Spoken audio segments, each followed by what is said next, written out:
Une fois qu'on a placé de l'argent sur une assurance vie, on est toujours intéressé de savoir comment le récupérer. Et on se pose la question des différentes possibilités, des différentes façons de faire.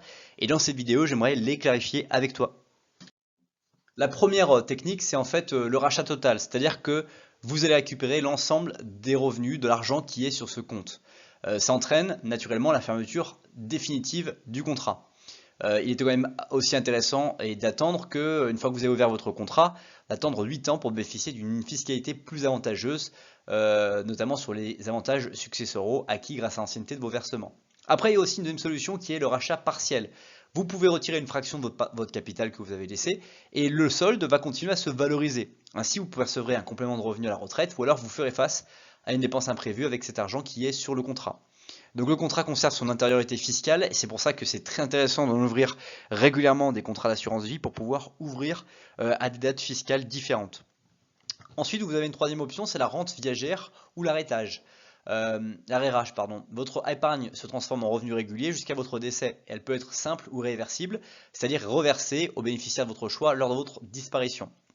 Enfin aussi, il y a l'avance. Alors bon, un prêt à durée déterminée octroyé par l'assureur. L'avance répond à un besoin de trésorerie à court terme et permet de laisser l'épargne investie sur le contrat tout en conservant l'antériorité fiscale. Évidemment, ce prêt n'est pas gratuit. En contrepartie, des intérêts seront être réglés. Et pour info, et c'est logique, l'avance ne peut pas être supérieure à la valeur du contrat que vous avez, donc le montant que vous avez acquis dessus.